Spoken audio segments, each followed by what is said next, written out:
আমরা পুরুষদের সারির মাঝের দিকের মাইক থেকে পরবর্তী প্রশ্নটি নেব। সকলকে শুভ সন্ধ্যা এবং শুভ সন্ধ্যা ডক্টর নায়েক। আজ আমি এক মানুষ কথা বলছি মানবতার পক্ষে। এখানে ডক্টর নায়েক রয়েছেন। আমরা আপনার নাম জানতে পারি দয়া করে? আমি চিরাগ, এবং দয়া করে আমার ধর্ম জিজ্ঞাসা করবেন না। ডক্টর নায়েক, আপনি সম্ভবত মুসলিম পরিবারে জন্মগ্রহণ করেছেন, তাই আপনি মুসলমান, তাই আপনি সেটাই অনুমোদন করছেন। যদি আপনি হিন্দু পরিবারে জন্ম নিতেন তাহলে আজ আপনার হিন্দু ধর্ম হতে পারত। এক্ষেত্রে আমি মনে করি চরম জাতি কেন্দ্রিকতা থেকে আপনি ভাবছেন আপনার ধর্ম, সংস্কৃতি, বিশ্বাস ও ধারণা শ্রেষ্ঠ, তাই আপনি বলছেন যে শিখ অথবা আর্য সমাজ বা যে ধর্মেই প্রতিমা পূজা পরিত্যাগ করার কথা বলা হয়েছে সেটি আপনি সমর্থন করেছেন। আমার মতে একই জায়গায় ঘুরপাক না খেয়ে মানবতার ব্যাপক ধর্ম নিয়ে আমাদের আলোচনা করা উচিত। কোনো মন্তব্য কিংবা যুক্তি? স্যার, খুব সুন্দর একটা প্রশ্ন করেছেন। তিনি বলেছেন মুসলিম পরিবারে জন্ম নেওয়ার কারণে আমি ইসলাম ধর্ম অনুমোদন করছি। হতে পারতো আমি যদি হিন্দু পরিবারে জন্ম নিতাম তাহলে হিন্দু ধর্মই পছন্দ করতাম আমি, এবং আমি শিখ ধর্ম ও আর্য সমাজকে সমর্থন করি, কারণ আমার দৃষ্টিভঙ্গির সঙ্গে তাদের মিল আছে এবং এর আশেপাশে আমি বিচরণ করছি। বরং আমার আরো বৃহৎ পরিসরে কথা বলা উচিত ছিল। খুব ভালো প্রশ্ন। হ্যাঁ ভাই, আমি আপনার সাথে একমত। 19 বছর বয়স পর্যন্ত আমি মুসলমান ছিলাম, কারণ আমার পিতা মুসলমান ছিলেন। বয়স 19 বছর হওয়ার পর আমি তুলনামূলক ধর্ম অধ্যয়ন করা শুরু করলাম। এখন আমি ব্যক্তিগত পছন্দে মুসলমান। আর বিশ্বাস করেন, যদি আপনি ইসলামের চেয়ে ভালো কোনো ধর্ম আমাকে দেখাতে পারেন তাহলে আজই আমি সেই ধর্ম গ্রহণ করতে প্রস্তুত আছি। আজই। স্যার, আমি মানবতার ধর্মের কথা বলছি। ভাই আমি বলবো জি জি আমি বলছি, যদি কেউ ইসলামের চেয়ে ভালো কোনো ধর্ম তা যুক্তি দিয়ে, বৈজ্ঞানিক তথ্য দিয়ে প্রমাণ করতে পারেন তাহলে আমি গ্রহণ করতে প্রস্তুত আছি। আপনি বলছেন মানবতার কথা। কে মানবতার নামে গ্রন্থ রচনা করেছেন? মহাত্মা গান্ধী। কে লিখেছেন? আপনি জানেন একজন মুসলমান ভালো মুসলমান হতে পারবেন না যদি তিনি ভালো মানুষ না হন। সে কথা সব ধর্মেই বলে। সব ধর্মে বলে। শেষ করতে দেন। জি স্যার। আপনি এখানে আমার জবাব শোনার জন্য এসেছেন নাকি আপনার মত জানাতে এসেছেন? আমি একটি সুস্থ আলোচনা চাই এবং যৌতুক সিদ্ধান্তে পৌঁছাতে চাই। এটা কোনো বিতর্ক প্রতিযোগিতা নয়। হ্যাঁ, একেবারে না। তাহলে আমার উত্তর শুনুন, উত্তর শোনার পর আপনি মন্তব্য করতে পারেন। ঠিক আছে, আমাকে শেষ করতে দিন। আপনি কথা যোগ করছেন, তার মানে আমার উত্তর আপনি শুনছেন। চালিয়ে যান। শুনুন মনোযোগ দিয়ে। জি। আপনার মনের মধ্যে মহাভারতের কাহিনী চলছে, কি করে শুনবেন? দয়া করে চালিয়ে যান। আপনি আপনার প্রশ্নের সময় কি আমি আপনাকে বাধা দিয়েছিলাম? দয়া করে চালিয়ে যান। আমি কি বাধা দিয়েছি? আপনি বাধা দেননি। দয়া করে চালিয়ে যান। সবকিছু লেখা আছে, প্রশ্ন করতে আসছেন। আমি কিভাবে বলেছি? আমি জবাব দিচ্ছি, শুনুন। হ্যাঁ, এটা আমার জবাব। তাহলে কেন আপনি মন্তব্য করছেন? দয়া করে বলুন স্যার, দয়া করে বোঝার চেষ্টা করুন। আমাকে আপনার উত্তর বলুন। আমার উত্তর শুনলে আপনি বুঝতে পারবেন, অন্যথায় লাখ লাখ মানুষ বুঝলেও আপনি একই প্রশ্নই করে যাবেন। আমি একজন চিকিৎসক। এক ব্যক্তি একা দুটো বিষয়ের প্রতি মনোযোগ দিতে পারে না। উত্তর শুনুন, উত্তর দেওয়া হলে আর সমস্যা থাকবে না। তাহলে আপনাকে বুঝতে হবে আপনি মানবতার কথা বলছেন। আপনি প্রথমেই বলেছেন আমার ধর্ম জানতে চাইবেন না, পরে আপনি বলছেন আমি মানবতার পক্ষে। সর্বপ্রথম আপনি আপনার দৃষ্টিভঙ্গি শনাক্ত করতে লজ্জিত, তারপর আপনি মানবতার কথা বলছেন। আমি আপনার কাছে জানতে চাই, মানবতা নামের বইটি কে লিখেছেন? এরকম কোনো বই আছে কি? মানবতার কোনো দিক নির্দেশনা আছে? আমি আপনাকে বলছি, ভালো মানুষ না হয়ে একজন মুসলমান ভালো মুসলমান হতেই পারে না। সব ধর্ম বলে না। আমি বলার জন্য দুঃখিত যে আপনি অন্যান্য ধর্মগ্রন্থ অধ্যয়ন করেননি। আমি আপনাকে বলতে পারি, আমি উদ্ধৃতি দিতে পারি বেদ থেকে, অন্য হিন্দু ধর্মগ্রন্থ থেকে, বাইবেল থেকে উদ্ধৃতি দিতে পারি যেগুলো মানবতার বিরুদ্ধে যায়। আমি অন্য ধর্মের সমালোচনা করতে আসিনি। যদি আপনি কোনো ধর্ম অধ্যয়ন করে না থাকেন তাহলে দয়া করে এমন কিছু বলবেন না যে ব্যাপারে আপনার জ্ঞান নেই। কোরআনে বলা হয়েছে ফাসআলু আহলে যিকরি ইন কুনতুম লা তা'লামুন। সূরা নাহল অধ্যায় 16 আয়াত নম্বর 43, সূরা আম্বিয়া অধ্যায় 21 আয়াত নম্বর 7। আপনি তুলনামূলক ধর্ম বিষয়ের ছাত্র নন, তাই না জেনে কোনো মন্তব্য করবেন না। আমি বাইবেল থেকে উদ্ধৃতি দিতে পারি যা মানবতার বিরুদ্ধে। আমি আপনাকে চ্যালেঞ্জ করছি, কোরআন থেকে এমন একটা আয়াত বের করেন নবী মোহাম্মদ সাল্লাল্লাহু আলাইহি সাল্লামের এমন কোন বাণী বের করেন যা মানবতার বিরুদ্ধে যায়। সুতরাং এমন কথা বলবেন না সব ধর্মে বলা হয়েছে। দুঃখিত, আপনার জানাশোনা বড়ই দুর্বল। আমি আপনাকে যা বলার চেষ্টা করছি, মানবতা মানে ঠিক আছে, আপনি কেবল স্ট্যান্ডার্ড 2-3 তে আছেন। আর আমি যা বলছি তা কেবল স্কুল পাস নয়, কেবল স্নাতক পাস নয়, বুঝতে হবে স্নাতকোত্তর পাস হতে হবে আপনাকে। ইসলাম মানে উচ্চ পর্যায়ের, কেবল মানবতার কোনো পর্যায় নেই। ভালো মানুষ না হলে কোনো মুসলমান ভালো মুসলমান হতে পারবে না। আমি আপনাকে চ্যালেঞ্জ করছি, ইসলামের এমন একটা দিক আপনি বলতে পারেন যা মানবতার বিরুদ্ধে যায়। যৌক্তিক পটভূমি, যৌক্তিক কারণ আপনার জানা না থাকতে পারে ইসলাম কেন এমন অনুশাসন জারি করলো, আর আপনি ভাবতে পারেন সেটা মানবতার বিরুদ্ধে। ঠিক যেমন আপনারা বলেন, ডাক্তার আমাকে ইঞ্জেকশন দিচ্ছে, ইঞ্জেকশনে যন্ত্রণা দিচ্ছে, ওই ইঞ্জেকশন তো আপনার ভালোর জন্য। আপনারা বলেন ডাক্তার আমার পেট কেটে ফেলেছেন, তিনি তো পেট কেটেছেন আপনাকে জীবন বাঁচানোর জন্য। সুতরাং ডাক্তার যা জানেন আপনি তা জানেন না। যদি আমার জন্য দুটো পছন্দ থাকে, স্ট্যান্ডার্ড 2 কিংবা 3 পাস করা অথবা স্নাতকোত্তর কোর্স করা, সেক্ষেত্রে আমি স্নাতকোত্তর কোর্সই করব। কেন মাত্র স্ট্যান্ডার্ড 2-3? মানবতা ভালো, কিন্তু ইসলাম তার চেয়ে অনেক বেশি ভালো। আপনার প্রশ্নের ব্যাপারে বলতে গেলে, আমি মুসলিম পরিবারে জন্ম নিয়েছি বলে আমি ইসলামকে অনুমোদন করছি। আমি আপনাকে বলছি, আপনাকে চ্যালেঞ্জ করছি, যদি কেউ আমাকে প্রমাণ দিতে পারে অন্য যে কোনো ধর্ম, আমি প্রধান ধর্মগুলোর বেশিরভাগই অধ্যয়ন করেছি এবং আমার মনে হয় ইসলাম সবচেয়ে যুক্তিগ্রাহ্য, মানুষের সবচেয়ে সেরা ধর্ম মানবতার। এটাই একমাত্র ধর্ম যাতে মানবতার জন্য সমাধান রয়েছে। আল্লাহ বলেন সূরা আলে ইমরান অধ্যায় নম্বর 3 আয়াত নম্বর 19, إن الدين عند الله الإسلام। সর্বশক্তিমান ঈশ্বরের কাছে একমাত্র গ্রহণযোগ্য ধর্ম ইসলাম। আর আপনার জানার জন্য বলছি, আপনার যুক্তি অত্যন্ত নাজুক। আপনি কি জানেন আমাদের 30 জনেরও বেশি আলেমের মধ্যে যারা বিশ্বের বিভিন্ন দেশের নাগরিক, তাদের 10 জনেরও বেশি মুসলিম পরিবারে জন্মগ্রহণ করেননি? আপনি কি তা জানেন? আমি এটা উত্তর জানতে চাই আপনার কাছে, আপনি কি জানেন এই মঞ্চে বক্তৃতা দানকারী 30 জনের মধ্যে 10 জনেরও বেশি মুসলিম হিসেবে জন্মগ্রহণ করেননি? আপনি জানেন? হ্যাঁ, আমি হতে পারি আমি আপনাকে বলছি। জিজ্ঞেস করছি, আপনি কি তা জানেন? না, আমি হ্যাঁ তা অথবা জানি না না। বলেন। তাহলে আপনার পুরো যুক্তি তো অসার। বিশ্বের বিভিন্ন দেশের 30 জন বক্তার মধ্যে 10 জনের বেশি আমেরিকান, 4-5 জন কানাডার, কয়েকজন ইউকের, মালয়েশিয়ার আছেন, সৌদি আরবের, সংযুক্ত আরব আমিরাতের, সোমালিয়ার এবং সুদানের বক্তা রয়েছেন, এবং এদের মধ্যে 10 জনেরও বেশির জন্ম অমুসলিম পরিবারে। তারা বেড়ে ওঠার পর কেউ কিশোর বয়সে গ্রহণ করেছেন ইসলাম, কেউ 20-এর কোঠায় গ্রহণ করেছেন ইসলাম, কেউ বা 30-এর কোঠায় গ্রহণ করেছেন। আর আল্লাহ তাদের হেদায়েত দান করেন, তারা নিজেদের পছন্দে মুসলিম হয়েছেন। সুতরাং আপনার যুক্তি, মুসলিম পরিবারে জন্মগ্রহণের কারণে আমি ইসলাম পছন্দ করি, এসব লোক জন্মগ্রহণ করেননি মুসলিম পরিবারে, তারা খ্রিস্টান পরিবারে জন্মেছেন, তারা অমুসলিম পরিবারে জন্ম নিয়েছেন, তারা ইসলাম পছন্দ করেছেন। কেন? কারণ তারা অধ্যয়ন করেছেন, তারা অন্যান্য ধর্ম অধ্যয়ন করেছেন এবং বুঝতে পেরেছেন ইসলাম জীবনের শ্রেষ্ঠ পন্থা। আমি আপনাকে অনুরোধ করছি, আপনি মানবতা সম্পর্কে পড়েন, ইসলাম সম্পর্কে জানেন এবং বের করতে চেষ্টা করেন ইসলামের কোন বিষয়টা মানবতার বিরুদ্ধে যায়। তাহলে আপনি জানতে পারবেন সবচেয়ে ভালো ধর্ম। আমি আপনার ধর্ম সম্পর্কে জিজ্ঞেস করছি না, আমি আপনাকে সর্বোত্তম ধর্মটা গ্রহণ করতে বলছি। এবং জীবনের সর্বোত্তম পথ, মানবতার একমাত্র সমাধান হচ্ছে ইসলাম। ধন্যবাদ। হ্যাঁ বোন, পেছনের দিকে। আসসালামু আলাইকুম। আমার দুটি প্রশ্ন আছে। প্রথমটি হচ্ছে, মুসলমান মেয়েরা ইসলাম ধর্ম অনুসরণ করে কেন অমুসলিমদের বিয়ে করতে পারে না? আমার আরও একটি প্রশ্ন আছে, ইসলামে এটা সিদ্ধ যে একজন পুরুষ 4 বার বিয়ে করতে পারেন। দ্বিতীয় বিয়ের ক্ষেত্রে প্রথম স্ত্রীকে কি জানাতে হয়, নাকি না জানিয়েই দ্বিতীয় বিয়ে করা যায়?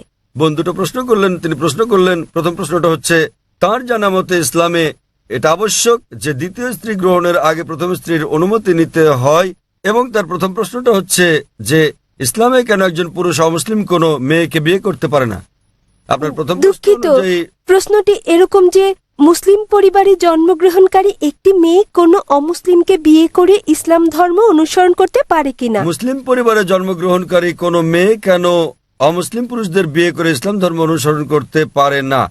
কারণটা হচ্ছে এটা আমাদের স্রষ্টা আল্লাহ সুবহানাহু ওয়া তাআলার নির্দেশের বিপরীত। আল্লাহ বলেছেন পবিত্র কোরআনে সূরা বাকারা অধ্যায় নম্বর 2 আয়াত নম্বর 221 যে তোমরা মুশরিককে বিয়ে করো না যতক্ষণ না সে ঈমান আনে, মূর্তি পূজারীকে বিয়ে করো না, অবিশ্বাসীকে বিয়ে করো না যতক্ষণ না সে ঈমান আনে।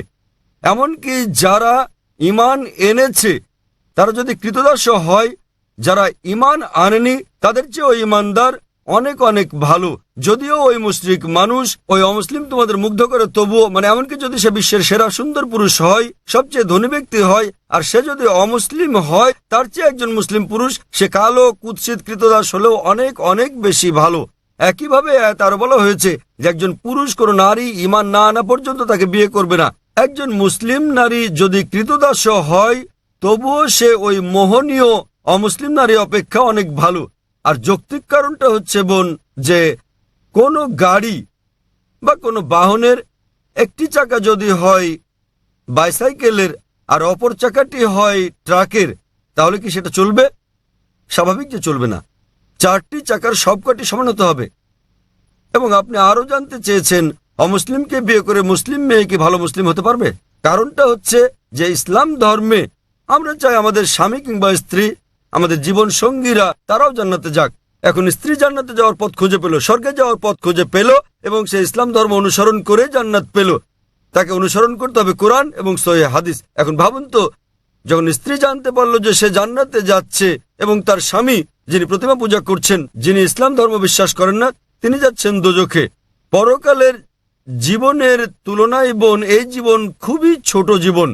এই জীবনে বোন আপনি হয়তো স্বামীর সঙ্গে 20 বছর, 30 বছর, 40 বছর, 50 বছর কাটাবেন, 60 বছর। পরকালের জীবন হলো অনন্ত জীবন। তাহলে সেই মহিলা তো স্বার্থপর। একজন ভালো মুসলিম বা ভালো মুসলিমা, একজন ভালো মুসলমান পুরুষ কিংবা নারী চাইবেন তার জীবন সঙ্গী, তার স্বামী কিংবা স্ত্রীও জান্নাতে যাক। সুতরাং এটাই কারণ, এজন্যই স্বামী এবং স্ত্রী দুজনেরই মুসলমান হওয়া জরুরি। আপনার দ্বিতীয় প্রশ্নের ব্যাপারে বলি, মুসলিম পুরুষের দ্বিতীয় স্ত্রী গ্রহণের আগে প্রথম স্ত্রীর অনুমতি নেয়ার বাধ্যবাধকতা আছে কি না? নিকাহনামায় উল্লেখ না থাকলে এটা আবশ্যকীয় নয়। যদি নিকাহনামায় উল্লেখ থাকে, বিয়ের চুক্তিতে উল্লেখ থাকে, যদি স্ত্রী বলে থাকেন যে আমি জীবিত থাকা পর্যন্ত তুমি দ্বিতীয় স্ত্রী গ্রহণ করবে না, তখন এটা আবশ্যকীয়। যদি নিকাহনামায় না থাকে এটা, তাহলে আবশ্যকীয় নয়। তবে অন্তত তাকে অবহিত করতে হবে। কেন? দ্বিতীয় স্ত্রী গ্রহণের নিয়মের এটা একটা অংশ বলতে পারেন। কোরআনে বলা হয়েছে সূরা নিসা অধ্যায় 4 আয়াত নম্বর 3, তোমাদের পছন্দের নারীদের বিয়ে করো 2, 3 বা 4 জনকে, তবে সুবিচার করতে না পারলে একজনকে। তাহলে একাধিক বিয়ের ক্ষেত্রে অন্যতম একটা দিক হচ্ছে স্ত্রীদের মধ্যে সুবিচার করতে হবে। তো যদি প্রথম স্ত্রীকে এটা না জানান, তাদের মধ্যে সুবিচার করবেন কিভাবে? তখন হয়তো আপনি মিথ্যে বলবেন, অফিসের কাজে যাচ্ছেন, বোম্বের বাইরে যাচ্ছেন ইত্যাদি বলতে পারেন। কিন্তু যদি আপনি দ্বিতীয় বিয়ে করেন, প্রথম স্ত্রীর অনুমতি নেওয়া সেখানে আবশ্যকীয় না হলেও উভয় স্ত্রীর মধ্যে সমান আচরণের কথা ভেবে আপনাকে অন্তত বিষয়টা তাকে জানাতে হবে। আশা করি উত্তরটা পেয়েছেন বোন। ধন্যবাদ।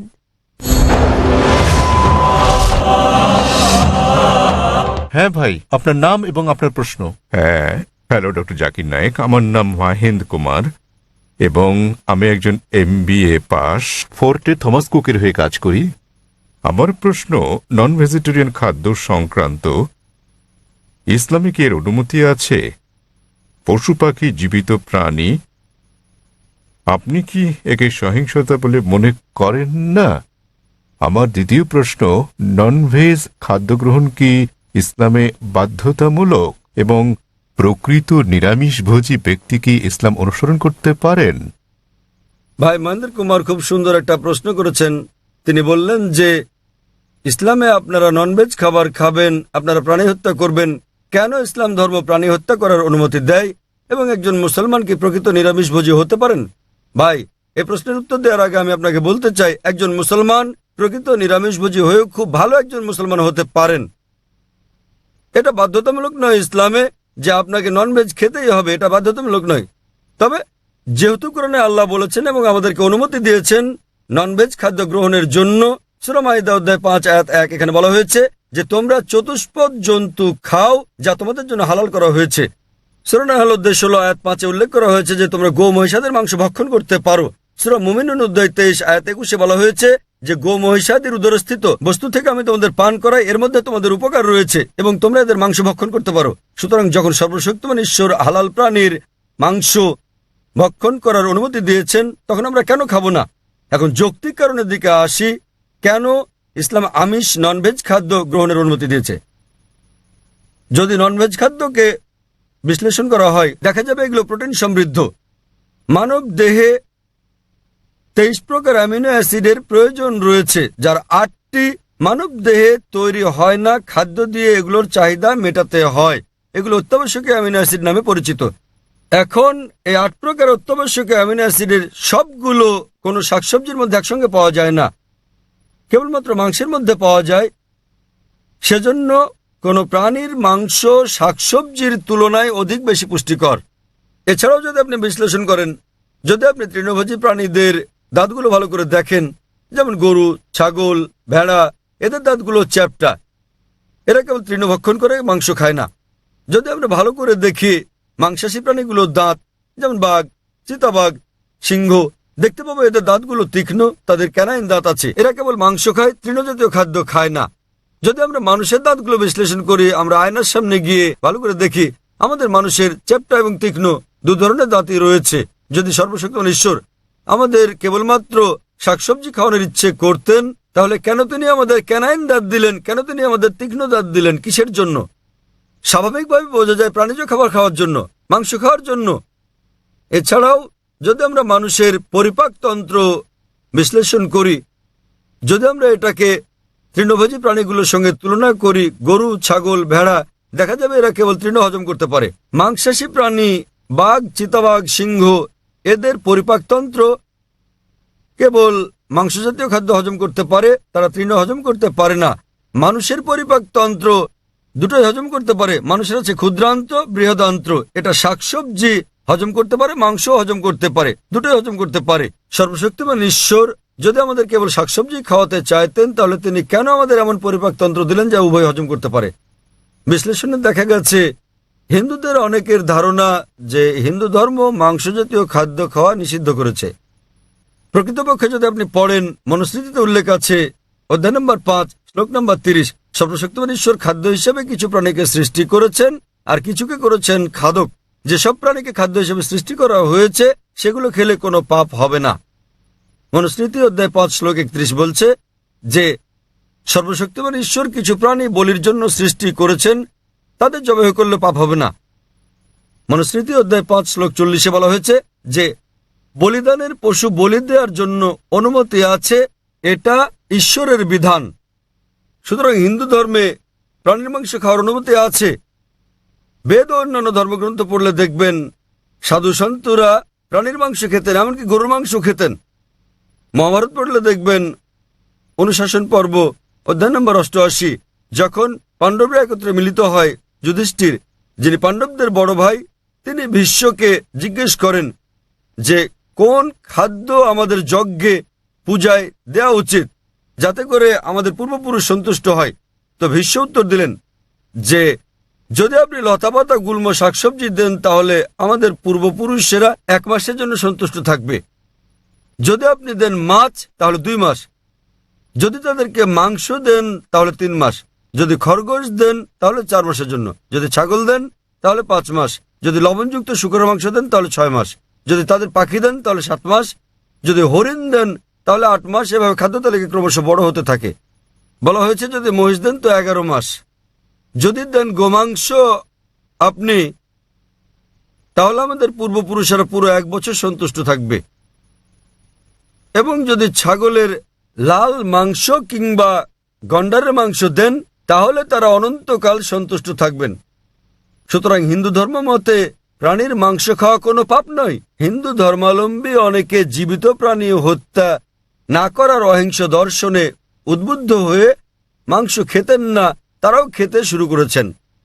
কিন্তু এমনকি এই অহিংস দর্শন, যেমন আপনি বলেছেন যে জীব হত্যা করা হচ্ছে পাপ, ভাই আপনি কি জানেন যে উদ্ভিদেরও প্রাণ আছে? আপনি কি এটা জানেন ভাই? জি। তাহলে জীব হত্যা যে পাপ আপনি বলেন, সেক্ষেত্রে উদ্ভিদ, লতাপাতা ইত্যাদি হত্যা পাপ, তাহলে কেন আপনি সেগুলো খাবেন? একমত, খুব ভালো। এছাড়াও এমন কিছু লোক আছে যারা বলে ঠিক আছে ভাই জাকির, আমি একমত যে উদ্ভিদেরও প্রাণ আছে, কিন্তু তারা তো ব্যথা অনুভব করে না, তাই উদ্ভিদ হত্যা করা জীবজন্তু হত্যা করার চেয়ে কম পাপ। যে বিষয়টা মনে রাখতে হবে তা হচ্ছে বিজ্ঞান আজ উন্নত, আমরা জানতে পেরেছি যে উদ্ভিদও ব্যথা অনুভব করে, কিন্তু উদ্ভিদের কান্না মানুষ শুনতে পায় না, কারণ মানুষ যে শব্দ তরঙ্গ শুনতে পায় তার মাত্রা 20 সাইকেল থেকে 20,000 সাইকেল পার সেকেন্ড পর্যন্ত, এর নিচের বা বেশি মাত্রা শব্দ তারা শুনতে পায় না। আমেরিকার এক কৃষক উদ্ভিদের কান্নাকে মানুষের শ্রবণ তরঙ্গে রূপান্তর করেছিলেন এবং উদ্ভিদগুলো কান্নাকাটি করলে পানি চাইলে তিনি বুঝতে পারতেন। আরেক ব্যক্তি এসে আমাকে যুক্তি দিয়ে বললেন, ভাই জাকির, আমি আপনার সঙ্গে একমত যে উদ্ভিদের প্রাণ আছে এবং তারা ব্যথা অনুভব করে, তবে উদ্ভিদের দুটো ইন্দ্রিয় কম আছে প্রাণীদের ইন্দ্রিয় সংখ্যার তুলনায়, সুতরাং উদ্ভিদ হত্যা করা প্রাণী হত্যা করার চেয়ে অনেক কম পাপ। আমি আপনাকে জিজ্ঞেস করি ভাই, মনে করেন আপনার ভাই, আপনার বড় ভাই, তিনি জন্ম থেকেই বধির ও বোবা। যখন সে বড় হলো তখন কেউ তাকে হত্যা করলো, তাহলে কি আপনি বিচারককে বলবেন যে মহামান্য এই হত্যাকারীকে আপনি কম শাস্তি দিন, কেননা আমার ভাই দুটো ইন্দ্রিয় কম ছিল, তিনি শুনতে পেতেন না, কথা বলতে পারতেন না? আপনি কি কথা বলবেন? বরং আপনি বলবেন খুনিকে দ্বিগুণ শাস্তি দেওয়া হোক, কারণ আমার ভাই কানে শুনতেন না, বলতে পারতেন না, তিনি মাসুম ছিলেন, নির্দোষ ছিলেন তিনি। তাই ইসলামে দুটো বা তিনটি ইন্দ্রিয়ের কোনো প্রশ্ন নেই। কোরআনে বলা হয়েছে সূরা বাকারা অধ্যায় 2 আয়াত 168, যেসব হালাল বস্তু দেওয়া হয়েছে সেগুলো খাও, যে সকল খাদ্য হালাল সেগুলো তোমাদের জন্য পবিত্র, সেগুলো খেতে পারো। এত সত্ত্বেও ব্যক্তিগতভাবে আমার কোনো সমস্যা নেই যদি অমুসলিমরা প্রাণীর মাংস না খায়, আমার কোনো সমস্যা নেই। কেবল তারা যখন বলে পশু পাখির মাংস খাওয়া পাপ, এক ধরনের অপরাধ, শুধু তখনই আমি জবাবটা দিই। অন্যথায় ভারতের অমুসলিমরা যদি পশু পাখির মাংস না খায় সেটা আমার জন্য ভালো। যদি ভারতের সকল অমুসলিমরা মাংস খেতে শুরু করে তাহলে খাসি গরুর মাংসের দামটা বেড়ে যাবে, তখন আমার মাংস খাওয়ার খরচটাও বেড়ে যাবে। তাই ব্যক্তিগতভাবে আমার কোনো সমস্যা নেই। আশা করি ভাই আপনি উত্তরে সন্তুষ্ট হয়েছেন। হ্যাঁ, নিশ্চয়ই স্যার। সুতরাং এখন আপনি চাইলে একজন ভালো নিরামিষভোজী হতে পারেন, আবার চাইলে আমিষভোজীও হতে পারেন। মাংস খেলে আপনি আরো সুস্বাস্থ্যের অধিকারী হবেন, আপনি খেতে পারেন। তবে আপনি প্রকৃত নিরামিষভোজী হতে চাইলে তাতেও কোনো পাপ নেই। আশা করি উত্তরটা পেয়েছেন ভাই। হ্যাঁ বোন, আপনার প্রশ্ন। স্যার, আমি ডক্টর কল্পনা। আমার প্রশ্ন, ইসলাম আত্মীয়ের মধ্যে বিবাহ সমর্থন করে কি না?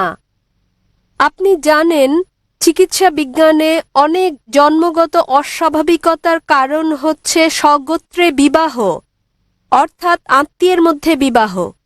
বোন প্রশ্ন করলেন যে ইসলাম কি স্বগোত্রে বিয়ে, নিকটাত্মীয়দের মধ্যে বিয়ের অনুমতি দেয়? জি। বিয়ে সংক্রান্ত ব্যাপারে বলতে গেলে আল্লাহ বলেছেন কোরআনে সূরা নিসা অধ্যায় নম্বর 4 আয়াত নম্বর 22 থেকে 25 যে সকল বিয়ে নিষিদ্ধ, তাহলে আপনি বিয়ে করতে পারবেন না আপনার মাকে, আপনার মেয়েকে, আপনার মায়ের বোনকে, আপনার বাবার বোনকে এবং আপনার ঘনিষ্ঠ মাহারাম আত্মীয়দের। তবে আপন চাচাতো মামাতো বোন হলে পারবেন, কিন্তু ভাই বোন, পিতা কন্যা বিয়ের অনুমতি নেই। আপন চাচাতো মামাতো হলে অনুমতি আছে। আজ বিজ্ঞান আমাদের বলছে যদি আপন ভাই বোনে বিয়ে হয় সেক্ষেত্রে অস্বাভাবিকতার সম্ভাবনা অনেক বেশি থাকে, জন্মগত সমস্যা হতে পারে। সুতরাং সরাসরি ভাই বোন, পিতা কন্যা, মা আর ছেলে, পিতাপক্ষের চাচা, আপন চাচা, বাবার বোন ইত্যাদির মধ্যে বিয়ে হলে অস্বাভাবিকতার সম্ভাবনা খুবই বেশি থাকে। তাই ইসলাম এসব বিয়ে নিষেধ করেছে, কিন্তু আপন চাচাতো মামাতো হলে অনুমতি আছে। ইসলাম এটার অনুমতি দিয়েছে। আর বিজ্ঞান আজ আমাদের বলছে এমনকি চাচাতো মামাতো ফুফাতো ভাই বোনের ক্ষেত্রে এর সম্ভাবনা আছে, তবে খুবই কম। জন্মগত সমস্যা হতে পারে যদি দুই ব্যক্তি, পুরুষ মহিলা অপরিচিত হয়, তারা যদি পরস্পরের আগে থেকেই আত্মীয় নাও হয়, তবুও জন্মগত সমস্যা হতে পারে। তাহলে বোঝা যাচ্ছে জন্মগত সমস্যা কেবল আত্মীয়ের মধ্যেই হয় না, তবে সমস্যা অত্যাধিক বেশি থাকে সরাসরি আপন ভাই বোন, বাবা অথবা মা, আপন চাচা হলে। আপন চাচাতো মামাতো ফুফাতো ভাই বোনের মধ্যে সম্ভাবনা কিছুটা বেশি অপরিচিতের তুলনায়, তবে পার্থক্যটা খুবই ক্ষীণ। তবে আহমদ শাকরের মতো এরকম একটা হাদিস আছে, যে হাদিসে প্রিয় নবী বলেছেন যে অব্যাহতভাবে বংশানুক্রমে আপন চাচাতো মামাতো ফুফাতো ভাই বোনের মধ্যে বিয়ে করো না।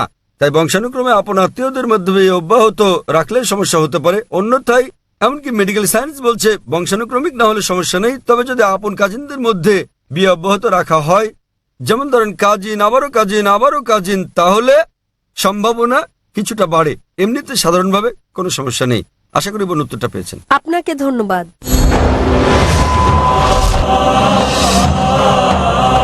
হ্যাঁ ভাই, 1 নম্বর মাইক। আসসালামু আলাইকুম জাকির ভাই। আমার স্যার নাসির স্যার গুরু আমাকে আপনার সঙ্গে পরিচয় করিয়ে দিয়েছিলেন। তিনি পেশায় একজন শিক্ষক। আমি প্রথমবার আপনার বক্তৃতা শুনেছিলাম আজাদ ময়দানে, এবং বিষয় ছিল হিন্দু ধর্ম ও ইসলামের সাদৃশ্য সমূহ। আমার নাম দীপেন শেঠ এবং আমি একটি কনস্ট্রাকশন কোম্পানিতে কাজ করি। আমার সহকর্মীদের সঙ্গে বিভিন্ন বিষয়ে যুক্তিতর্ক হয়েছে, আমরা বিভিন্ন বিষয়ে আলোচনা করেছি এবং প্রশ্ন হচ্ছে মুঘল আমলে তারা হিন্দু ধর্মগ্রন্থ রদবদল করেছে এবং সে কারণেই ধর্মগ্রন্থে কিছু কিছু রেফারেন্স ও এই জাতীয় কিছু জিনিস দেখা যায়। এটা কি অত্যুক্তিমূলক না বাস্তবসম্মত? দয়া করে এ ব্যাপারে কিছু আলোকপাত করুন। ধন্যবাদ। ভাই, খুব সুন্দর একটা প্রশ্ন করলেন যে মোগলরা যখন ভারতবর্ষে আসে তারা হিন্দু ধর্মগ্রন্থে কিছু রদবদল করে, এটা কি অতিকথামূলক না বাস্তব? আমি যতদূর অধ্যয়ন করে জেনেছি এটা একটা কল্পকাহিনী। এমন কিছু বিষয় আছে যা হিন্দুরা বলে যে ধর্মগ্রন্থে এসেছে। উদাহরণস্বরূপ হিন্দু শব্দটা কোনো হিন্দু ধর্মগ্রন্থে ছিল না আরবরা ভারতে আসার আগে। হিন্দু প্রকৃতপক্ষে একটা ভৌগোলিক সংজ্ঞা। হিন্দু শব্দটা প্রথমে আরবরা ব্যবহার করে, যখন তারা ভারতবর্ষে আসে তখন তারা বলতো হিন্দি হিন্দি। এমনকি বর্তমানেও আমি যখন সৌদি আরবে যাই তারা আমাকে বলে হিন্দি হিন্দি এসেছেন, আমি একজন হিন্দি। হিন্দি মানে এটা একটা ভৌগোলিক সংজ্ঞা সিন্ধু উপত্যকায় বসবাসকারী জনগণের, এটা কোনো ধর্মীয় সংজ্ঞা নয়। সে কারণে জওহরলাল নেহরু বলেছেন হিন্দু শব্দটি আগে দেখা যায়নি হিন্দু ধর্মগ্রন্থে আরবরা ভারতবর্ষে আসার আগ পর্যন্ত। তবে প্রশ্নানুসারে মোগলরা হিন্দু ধর্মগ্রন্থে রদবদল করেছে। 1 নম্বর পয়েন্ট, এ ব্যাপারে আমি যতদূর জেনেছি মোগলরা হিন্দু ধর্মগ্রন্থে রদবদল করেনি। ঠিক, এখন যদি আমি আপনার সঙ্গে একমত হই যে মোগলরা হিন্দু ধর্মগ্রন্থে পরিবর্তন করেছে তাহলে সেটা বাদ দিয়ে দেন, তাই তো করা উচিত নাকি? তা আপনি যদি একমত হন যে ধর্মগ্রন্থ পরিবর্তিত হয়েছে তাহলে সেগুলো এখন ত্যাগ করুন। আপনারা কি পরিবর্তিত ধর্ম মানতে চান? বরং সেটা মেনে চলুন যেটা পরিবর্তিত হয়নি, এই কোরআন। তাহলে যদি আমি আপনার যুক্তির সঙ্গে একমত হই যে মোগলরা ধর্মগ্রন্থে পরিবর্তন করছে, সেগুলো ত্যাগ করুন। ধরুন আপনার কাছে 2 গ্লাস পানি আছে, 1 গ্লাস বিশুদ্ধ, অন্য গ্লাসে কেউ 1 ফোঁটা নর্দমার পানি মিশিয়ে দিল আপনার সামনেই। মেশানোর পর তো আর আলাদা করতে পারবেন না সেটা, সেই পানি আপনি পান করবেন না। কেন? আপনি দেখতে পাচ্ছেন না। তবে যেহেতু আপনি দেখলেন ময়লা কালো রঙের ফোঁটা গ্লাসের পানিতে পড়লো, এখন আর আলাদা করতে পারবেন না, সেটাকে আপনি পান করবেন? এই গ্লাসের পানি আপনি পান করবেন? একবার যখন আমি দেখেছি তখন আর ভালো, কারণ আপনি যুক্তি মানেন। তাহলে যদি আপনার সঙ্গে আমি একমত হই যে মোগলরা হিন্দু ধর্মগ্রন্থ রদবদল করেনি, বাদ দেন সেটা, নির্ভেজাল ধর্মগ্রন্থ নেন, কোরআন। যদি আপনি বলেন হিন্দু ধর্মগ্রন্থ সমূহ পরিমার্জিত হয়নি, হিন্দু ধর্মগ্রন্থ বলছে, আপনাকে মানতে হবে কোরআন, নবী মুহাম্মদ সাল্লাল্লাহু আলাইহি ওয়াসাল্লামকে অনুসরণ করতে হবে। যদি তারা পরিমার্জন করে থাকে তাহলে সেটা বাদ দিয়ে কোরআন মেনে চলুন। আর যদি তারা পরিমার্জন না করে থাকে সেক্ষেত্রে এই ধর্মগ্রন্থে বলা হয়েছে আপনাকে এক ঈশ্বরে বিশ্বাস করতে হবে। আমি যার উদ্ধৃতি দিয়েছি, তাছাড়াও ধর্মগ্রন্থে আরো বলা হয়েছে আপনাকে শেষ ও চূড়ান্ত বার্তাবাহক নবী মুহাম্মদ সাল্লাল্লাহু আলাইহি সাল্লামকে অনুসরণ করতে হবে। আমি হিন্দু ধর্মগ্রন্থ থেকে উদ্ধৃতি দিতে পারি যেখানে মুহাম্মদ সাল্লাল্লাহু আলাইহি ওয়াসাল্লামের কথা বলা হয়েছে। আপনি পড়ে দেখবেন হিন্দু ধর্মগ্রন্থ ভবিষ্য পুরাণ পর্ব 3 খণ্ড 3 অধ্যায় 3 শ্লোক 5 থেকে 8, এতে মুহাম্মদ সাল্লাল্লাহু আলাইহি ওয়াসাল্লামের কথা বলা হয়েছে। ভবিষ্য পুরাণ পর্ব 3 খণ্ড 3 অধ্যায় 3 শ্লোক 10 থেকে 27 মুহাম্মদ সাল্লাল্লাহু আলাইহি ওয়াসাল্লামের কথা বলছে। কুনটাব সুক্তাস পড়লে দেখবেন অথর্ববেদ বুক নম্বর 20 হেম নম্বর 127 স্তোত্র 1 থেকে 14 মুহাম্মদ সাল্লাল্লাহু আলাইহি ওয়াসাল্লামের কথা বলছে। আপনি পড়লে দেখবেন অথর্ববেদ বুক নম্বর 20 হেম নম্বর 21 স্তোত্র 6, অথর্ববেদ বুক নম্বর 20 হেম নম্বর 21 স্তোত্র 7 মুহাম্মদ সাল্লাল্লাহু আলাইহি ওয়াসাল্লামের কথা বলছে। ঋগ্বেদ বুক নম্বর 1 হিম নম্বর 53 স্তোত্র 9 মুহাম্মদ সাল্লাল্লাহু আলাইহি ওয়াসাল্লামের কথা বলা হয়েছে। যদি পড়েন সামবেদ অগ্নি মন্ত্র নম্বর 64-তে মুহাম্মদ সাল্লাল্লাহু আলাইহি ওয়াসাল্লামের কথা বলা হয়েছে। এমনকি মুহাম্মদ সাল্লাল্লাহু আলাইহি ওয়াসাল্লামকে নাম ধরে উল্লেখ করা হয়েছে, তাকে বলা হয়েছে আহমদ, যার মানে যিনি প্রশংসা করেন। দেখুন সামবেদ উত্তরচিক মন্ত্র নম্বর 1500, সামবেদ ইন্দ্র অধ্যায় নম্বর 2 মন্ত্র নম্বর 152, যজুর্বেদ অধ্যায় নম্বর 31 স্তোত্র 18, ঋগ্বেদ বুক নম্বর 8 হেম নম্বর 6 মন্ত্র নম্বর 10, অথর্ববেদ বুক নম্বর 8 হেম নম্বর 5 মন্ত্র নম্বর 16, অথর্ববেদ বুক নম্বর 20 হেম নম্বর 126 মন্ত্র নম্বর 14। এমনকি তাকে উল্লেখ করা হয়েছে মোহাম্মদ নামে। তাকে বলা হয়েছে নরসংসা। নরসংসা মানে নর মানে মানুষ, সংসা মানে প্রশংসা, যিনি প্রশংসার যোগ্য, প্রশংসিত। আপনি নরসংসা শব্দকে আরবি করলে সেটা হবে মোহাম্মদ। তাকে নরসংসা হিসেবে মোহাম্মদ নামে উল্লেখ করা হয়েছে অনেক জায়গায়। ঋগ্বেদ বুক নম্বর 1 হেম নম্বর 13 মন্ত্র নম্বর 3, ঋগ্বেদ বুক নম্বর 1 হেম নম্বর 18 মন্ত্র নম্বর 9, ঋগ্বেদ বুক নম্বর 1 হেম নম্বর 106 মন্ত্র নম্বর 4, ঋগ্বেদ বুক নম্বর 1 হেম নম্বর 142, মন্ত্র নম্বর 3, ঋগ্বেদ বুক নম্বর 2, হেম নম্বর 3, মন্ত্র নম্বর 2, ঋগ্বেদ বুক নম্বর 5, হেম নম্বর 5, মন্ত্র নম্বর 2, ঋগ্বেদ বুক নম্বর 7, হেম নম্বর 2, মন্ত্র নম্বর 2, ঋগ্বেদ বুক নম্বর 10, হেম নম্বর 182, মন্ত্র নম্বর 2, যজুর্বেদ অধ্যায় 20, স্তোত্র 37, যজুর্বেদ অধ্যায় 21, স্তোত্র 31, যজুর্বেদ অধ্যায় 21, স্তোত্র 55, যজুর্বেদ অধ্যায় 20, স্তোত্র 37, যজুর্বেদ অধ্যায় 20, স্তোত্র 57, যজুর্বেদ অধ্যায় 28, স্তোত্র 2, যজুর্বেদ অধ্যায় 28, স্তোত্র 19, যজুর্বেদ অধ্যায় 28, স্তোত্র 42। আমি শুধুমাত্র হিন্দু ধর্মগ্রন্থে উল্লেখিত মুহাম্মদ সাল্লাল্লাহু আলাইহি ওয়াসাল্লামের আরো রেফারেন্স উল্লেখ করতে পারি। তাহলে আপনাদের ধর্মগ্রন্থ বলছে যে ঈশ্বর একজন, তোমরা কেবল তার উপাসনা করো এবং তোমাদেরকে অনুসরণ করতে হবে সর্বশেষ পয়গম্বরকে। এমনকি আপনাদের হিন্দু ধর্মগ্রন্থে বলা হয়েছে কল্কি অবতার, যা সর্বশেষ ও চূড়ান্ত নবী মুহাম্মদ সাল্লাল্লাহু আলাইহি সাল্লাম সম্পর্কে বলছে। বলা হয়েছে তার মায়ের নাম হবে সুমতি অর্থাৎ আমিনা, যা মুহাম্মদ সাল্লাল্লাহু আলাইহি সাল্লামের মায়ের নাম। হিন্দু ধর্মগ্রন্থে বলা হয়েছে তার পিতার নাম হবে বিষ্ণু ইয়াস, মানে ঈশ্বরের গোলাম অর্থাৎ আব্দুল্লাহ, যা মুহাম্মদ সাল্লাল্লাহু আলাইহি সাল্লামের পিতার নাম। এতে বলা হয়েছে তিনি জন্মগ্রহণ করবেন সাম্বালাই, শান্তির স্থান অর্থাৎ মক্কায়। তিনি জন্মগ্রহণ করবেন মক্কার গোত্রপ্রধানের ঘরে, আর আমরা জানি তিনি জন্মগ্রহণ করেন কুরাইশ বংশে। তার 4 জন সঙ্গী থাকবে অর্থাৎ সাহাবীদের কথা বলা হয়েছে। আমি এরকম অনেক বলে যেতে পারবো এই কল্কি অবতার সম্পর্কে। তিনি আসবেন, তিনি হবেন সর্বশেষ পয়গম্বর নবী মুহাম্মদ সাল্লাল্লাহু আলাইহি সাল্লাম। আমি আপনার কাছে জানতে চাই ভাই, আপনি কি এক ঈশ্বরে বিশ্বাস করেন? হ্যাঁ। আপনি কি বিশ্বাস করেন যে প্রতিমা পূজা বলতে কিছু নেই? হ্যাঁ, আমি প্রতিমা পূজায় বিশ্বাস করি না, আজাদ ময়দানে আপনার বক্তৃতা শোনার পর থেকে। মাশাআল্লাহ। সুতরাং আপনি জানেন ওইসব ব্যাপারে আমার ধারণা স্পষ্ট, এবং অনেক সময় ধরে আমি আপনার বক্তব্য শুনেছি, তাতে আমার মনে প্রশ্ন জেগেছে, আমি তার উত্তর জানতে চেয়েছি, তাই সেটা শুনতে তাহলে চেয়েছি। আপনি বিশ্বাস করেন যে নবী মুহাম্মদ সর্বশেষ ও চূড়ান্ত পয়গম্বর? হ্যাঁ, আমি লা ইলাহা ইল্লাল্লাহু মুহাম্মাদুর রাসূলুল্লাহ বিশ্বাস করি। মাশাআল্লাহ। হ্যাঁ। মাশাআল্লাহ। আমার ধারণা অনেক স্পষ্ট, এবং মাশাআল্লাহ, আল্লাহ আপনাকে পুরস্কৃত করুন। আমি আপনাকে ধন্যবাদ জানাই অন্তর থেকে। আপনি ভালো কাজ করছেন, আমাদের মতো সব মানুষের ভুল ধারণা দূর করে মাশাআল্লাহ, দিচ্ছেন। আল্লাহ আপনাকে পুরস্কৃত করুন। এবং ইসলামে যে নিজের ইচ্ছাকে আল্লাহর কাছে সমর্পণ করে সেই মুসলিম। যদি আপনি নিজের ইচ্ছাকে সমর্পণ ঠিক, করেন একদম আল্লাহর ঠিক কাছে। স্যার। আপনার বক্তব্যে বাধা দেওয়ার জন্য দুঃখিত। তবে যখন লোকেরা আমাকে প্রশ্ন করে কি আপনার ধর্ম কি, এবং আপনি জানেন আমি গুজরাটি ভাষায় কথা বলি, যখন তারা আমায় জিজ্ঞেস করে আমার ধর্ম কি, যখন আমি আপনার বক্তব্য শুনলাম, আপনি জানেন মুসলমানের সংজ্ঞা হচ্ছে যে ব্যক্তি আল্লাহ সুবহানাহু ওয়া তাআলার কাছে আত্মসমর্পণ করে, এবং সেই কারণে আমি তাদেরকে বলি আপনি জানেন আমি একজন মুসলমান। শুনে তারা আল্লাহ আপনাকে দুঃখ পায় বলে পুরস্কার দান মনে করুন। হয়।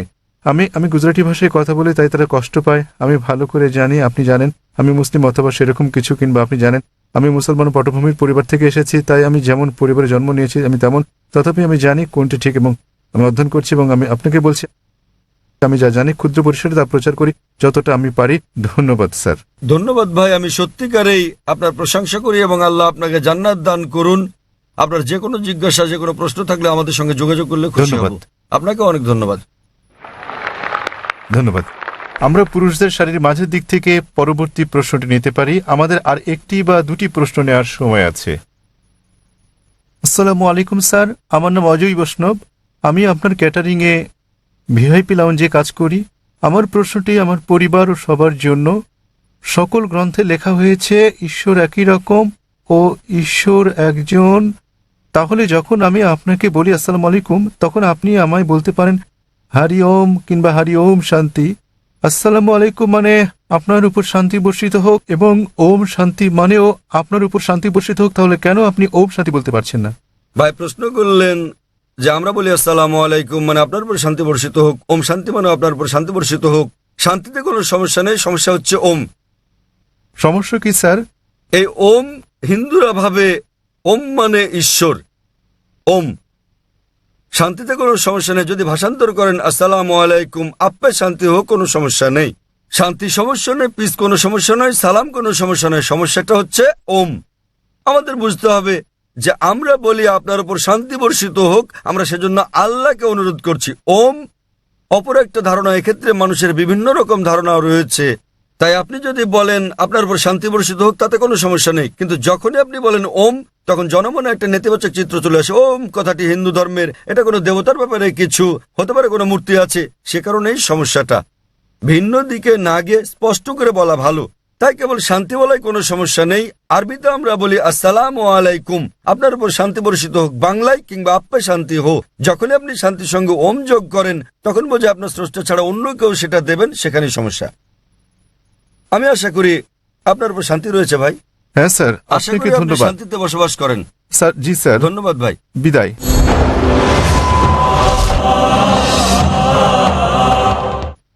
ভাই ও বোনেরা, দয়া করে অপেক্ষা করুন। ডক্টর জাকির পরবর্তী প্রশ্নের জবাব দেওয়ার পর আমরা দোয়া করব। হ্যাঁ ভাই, আমার নাম কৈলাস, আমি একজন নাস্তিক।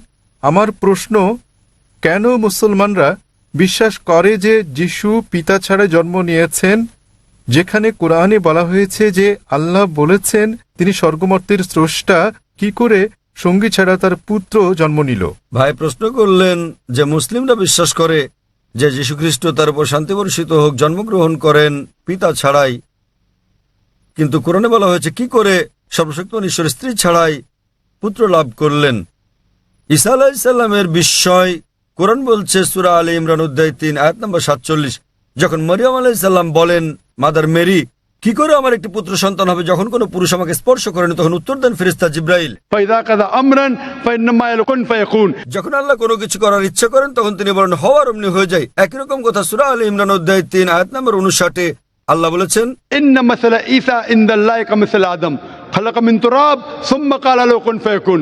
আল্লাহর নিকট যিশুর দৃষ্টান্ত হচ্ছে আদমের মতো, তাকে কাদামাটি দিয়ে তৈরি করার পর বলেছিলেন হয়ে যাও এবং হয়ে গেল। তাহলে আমরা যে বুঝলাম তাহলে সর্বশক্তিমান ঈশ্বরের স্বাভাবিক নিয়মে প্রকৃতিগতভাবে মানুষ পিতামাতার মাধ্যমে জন্ম নেয়, তবে আল্লাহর ক্ষমতা আছে যে তিনি বিনা পিতায় সৃষ্টি করতে পারেন। দৃষ্টান্ত হচ্ছে ঈসা আলাইহিস সালাম, অপর বিশ্বে পিতামাতা ছাড়াই তিনি মানুষ সৃষ্টি করেছেন। দৃষ্টান্ত আদম আলাইহিস সালাম, তারপর শান্তি বর্ষিত হোক। কিন্তু কোরআনের আয়াতে বলা হয়েছে যে সর্বশক্তিমান ঈশ্বরের কোনো পুত্র নেই, তার কোনো সঙ্গী নেই, তার কোনো স্ত্রী নেই। এছাড়া কোরআনে আরো বলা হয়েছে যে যদি আল্লাহ সন্তান গ্রহণ করতেন তাহলে বলুন আমি প্রথম তার সামনে মাথা নত করতাম। এর অর্থ এই নয় যে আল্লাহর পুত্র আছে। এখানে বলা হয়েছে আল্লাহর সন্তান গ্রহণের প্রশ্নই আসে না, কারণ সন্তান গ্রহণ জৈবিক ক্রিয়া, এটা নিম্ন স্তরের প্রাণীর যৌন ক্রিয়া। আর এ কারণেই আল্লাহ সন্তান গ্রহণ করবেন না। আল্লাহর কোনো স্ত্রীরও প্রয়োজন নেই, স্ত্রীর প্রয়োজন আমাদের মানুষের। যৌন ক্রিয়া নিম্ন শ্রেণীর প্রাণীর ক্ষেত্রে প্রযোজ্য। সুতরাং কোরআনের এই সবায়াত অনুযায়ী যদি আল্লাহর পুত্রের প্রয়োজন হতো তাহলে আমি প্রথম তার সামনে মাথা নত করতাম। বলা হয়েছে আল্লাহর কোনো পুত্র থাকতে পারে না, আল্লাহর কোনো স্ত্রীও প্রয়োজন নেই। তাই কোরআনের এই সবায়াতে বোঝানোর চেষ্টা করা হয়েছে আল্লাহর স্ত্রী আছে, পুত্র আছে, এসব বলে আল্লাহকে হেয় করো না। পরম দয়ালু আল্লাহর সন্তান কিংবা স্ত্রী থাকা তার মর্যাদার বিপরীত। ওয়া আখিরু দাওয়ানা আলহামদুলিল্লাহি রাব্বিল আলামিন।